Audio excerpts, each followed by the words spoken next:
let's go over these examples and practice with free body diagram and Newton's second law, finding the unknown forces for cases where now we have friction. I see how does this friction coming into play uh, change the way we study the objects that we've been studying before. So figure 11, see if I can bring it here. There you go. In a very straightforward case, I have a box or crate sitting on the ground, on the floor. There is a friction between the floor and the box. Some force P 80 newtons is applied to this with the angle of 30 degrees with respect to a horizontal line, right? And I want to study this. Let's see what the problem statement says actually. So the problem statement says the crate has a mass of 20 kilograms. Right? If a force P equal to 80 Newton is applied to the crate,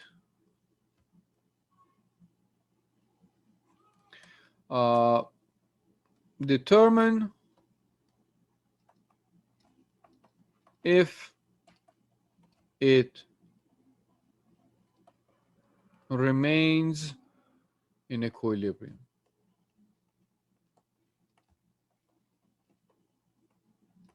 All right.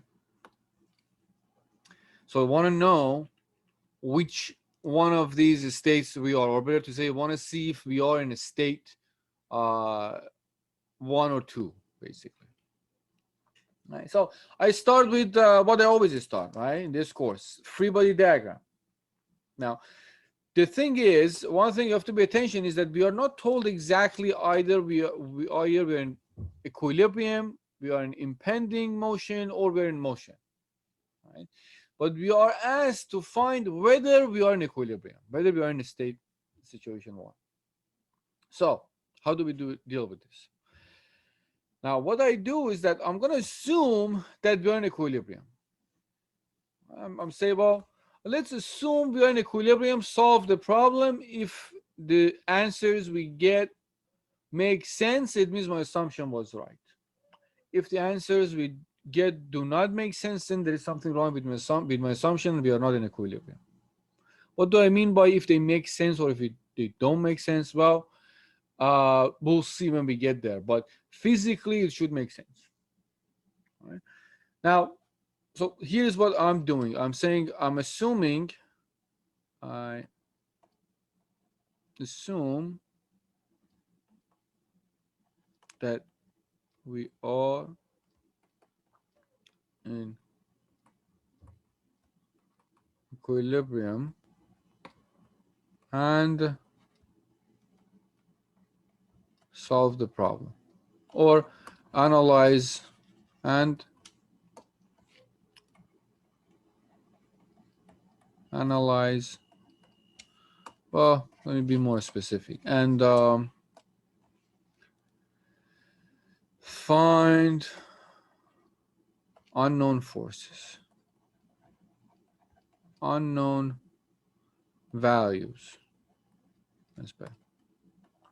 If the values make sense, then my assumption is correct.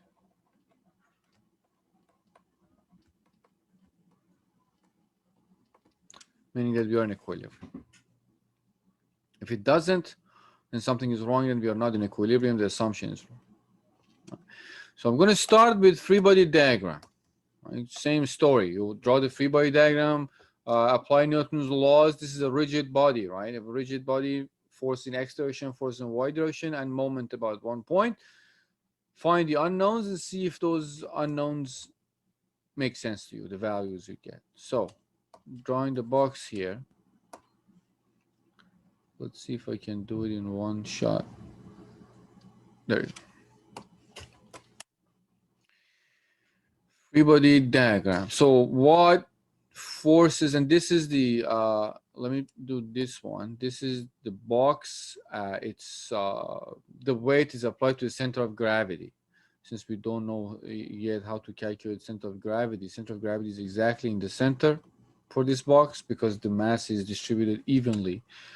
I put weight there. There you go. So that I put there. Would be 20 times 9.81. It's 20 kilograms. All right, what other forces do I have?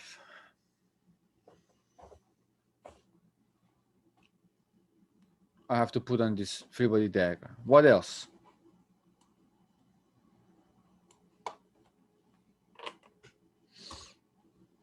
Force P. We have force P, exactly. Thank you, Santiago. Here you go. This is force P, and it's applied right here. Oops. Applied right here, P. It creates the angle 30 degrees, and we know the distance is 0.2. I don't put it there, but that distance is 0.2 from where it is to the base. You know what? Let me just put it here. 30. This is 0.2 meters. What else?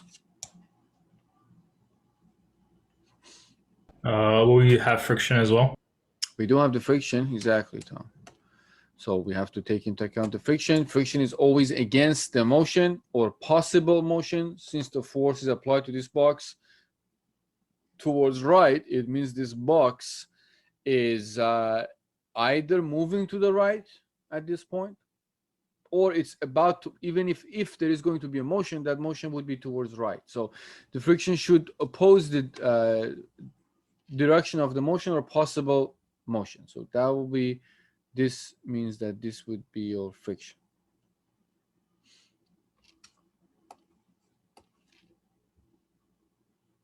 F. Let's call it F, lowercase f. What else do I have there? Force normal. I have normal force, is a contact there. So I'll put the normal force there. I don't know where it should be because it's two surfaces on top of each other. If it was just a point contact, I would have put it exactly at the point of contact. But now it's a surface, so I don't know where it should be. I just know it should be somewhere. So this would be N.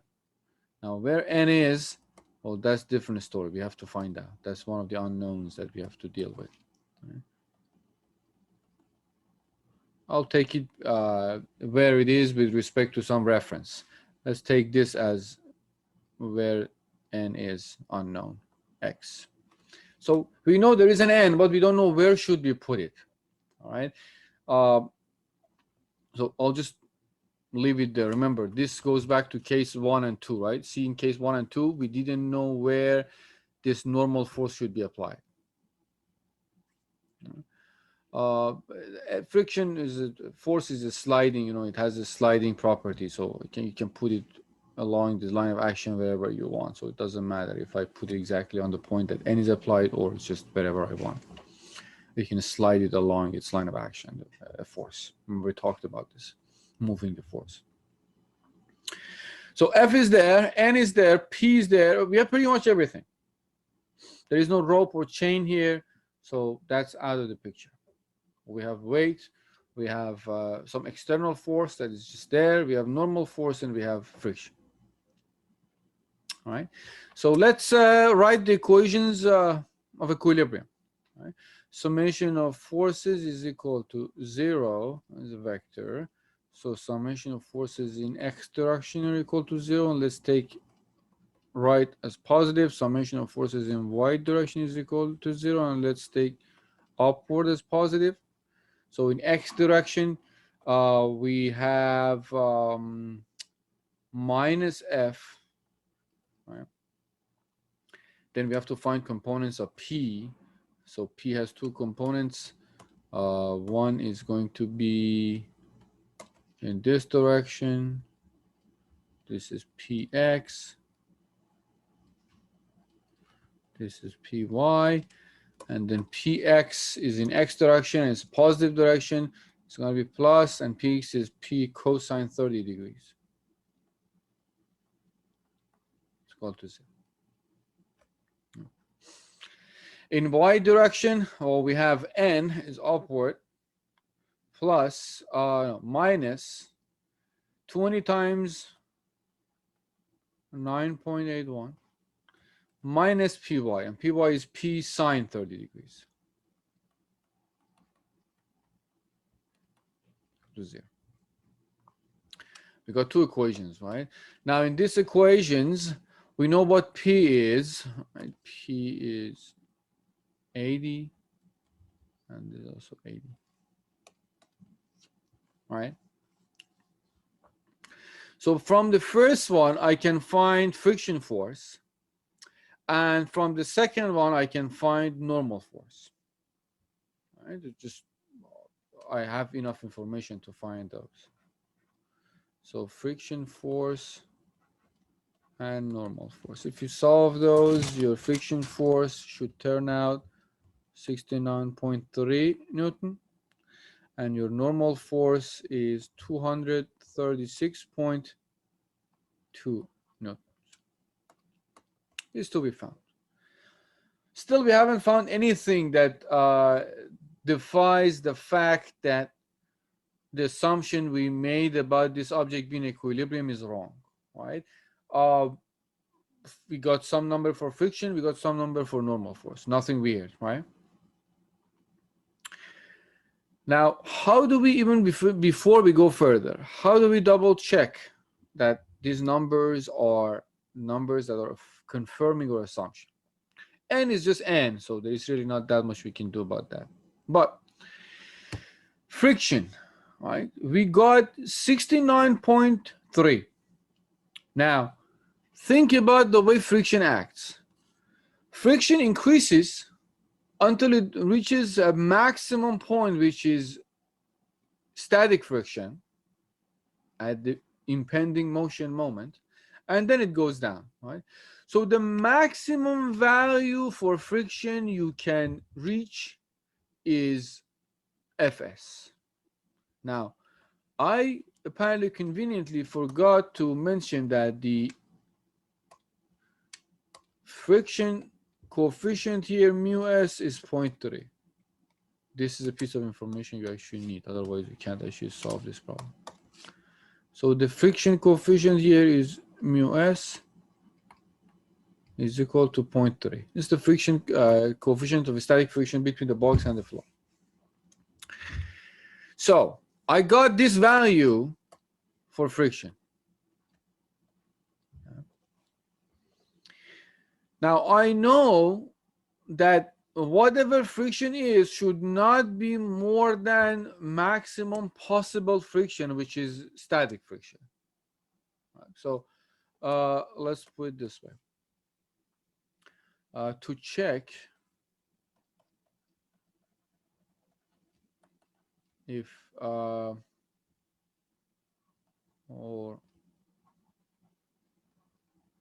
assumption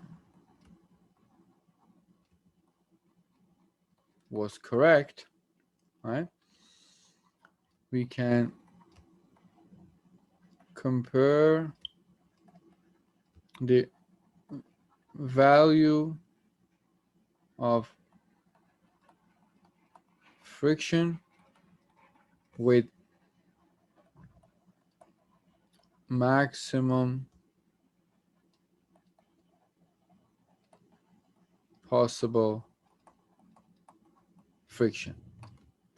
Maximum possible friction is Fs, is mu Sn, and mu s is 0.3, n is 236.2. If you do this multiplication, you will get 70.9 newtons. And this is smaller than, this is bigger than 69.3 newtons, right? That means that this can be in equilibrium, right? If the friction I got was 72, 75 newtons, it means this number does not make sense. You cannot have a friction bigger than 70.9 on this surface for this box. That meant the assumption we made was wrong, and this box is not in equilibrium and it's actually moving because the friction passes the maximum possible friction. But now the friction we got, this number 69.3, is smaller than the maximum possible friction. So assumption is correct, which means the box is in equilibrium. It remains in equilibrium. The force is not strong enough to make this move because we cannot overcome the maximum friction. All right. There is another way of doing this. You could also find X. This is just based on the analysis of friction, the friction force. Now, there would have been another way. Oh, there is another way, right? We can find X, right? The distance N has with the center line. Now, if X is within the box range, right, from minus 0.4 to 0.4, where X could be. Right now it's on the positive side, just randomly put it there. It could be negative, so it's on the left side. If X is within that range, it means our assumption was correct. If X wasn't there and you end up finding X as, instead of 0.4, and you find X as 0.6. Remember, this can, if we measure from the center, you have 0.4 on this side and 0.4 on this side. So if X ends up being 0.5 or 0.6, it means something is wrong with your assumption, with your precision and calculations, which means the assumption you made about equilibrium is not correct. So you can think about it this way. Alternatively, if I can write alternatively,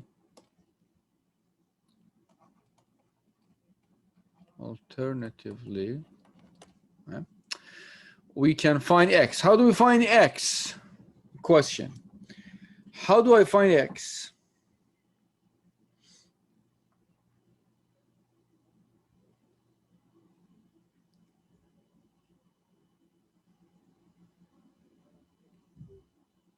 I'll give you some guideline. We have to find the moment, right? We use summation of force in X direction, summation of force in Y direction. With one, we could find friction force. With another one, we could find normal force. We only have one more equation. It's equation for moment, right? For all the moments, find the resultant of the moments and make it equal to 0. Now, that moment, the question would be which point we want to find. We want to write it about which point. Remember, we want to get rid of as many force as we can. Right? So there are multiple options, but the best place to write the moment about is right here. I'll call this point O. Right there. If you write the moment about that point, weight passes through that point, so you don't have to find the moment for that. Friction passes through that point, so you don't have to find the moment for the friction about that point. The only forces left is P, which has 2 components, and N. For P, you can use principle of moments. Instead of finding the moment of P about point O, you can find the moment created by components of P about point O, and then find the moment about point O using normal force, for the normal force. So here's what I do. So summation of forces about moments about point O is 0, and let's take this counterclockwise as positive. So N, we have N, the distance from point O is X, so NX. So from there you get NX, right? P, well, decompose P into PX and PY. PX is 0.2 away from point O. So we can say P cosine 30 degrees times 0.0 would be the moment, and would be negative because it's clockwise. Right? So that becomes P cosine 30 degrees times 0.2. And Py, we want to find the moment Py creates about 0.0. So that would be Py times the distance, this distance, which is basically half of 0.8. So this is 0.4 meters. So that would be Py times 0.4. Py is P sine 30 times 0.4, and this is counterclockwise, so it's positive. So plus P sine 30 degrees times 0.4, then is equal to 0. From here you can find x. It's the only unknown. P we already know is 80. We know everything else. We can find x. Right? X, and you also know n from previous set of problems. N is 236.2. 236.2. Right? So you can find n. You can find x. X would be minus 9.08 millimeters.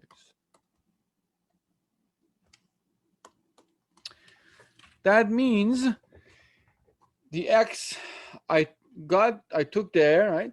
It's basically on the left side, right? If you take this as positive, this is my x.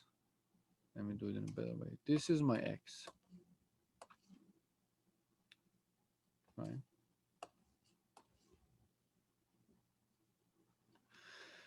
Since x turned out to be negative, it means I'm on the left side. However, I'm still within the range of 0.4 meters. Right, very close to the center, 9.08 millimeters on the left side.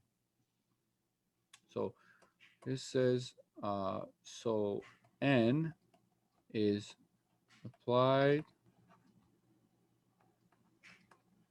on the left side of 0.0, right? Just because it's negative.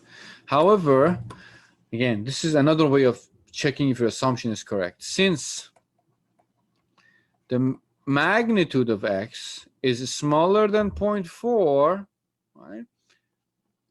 Then, or assumption was correct, and the box is in static equilibrium.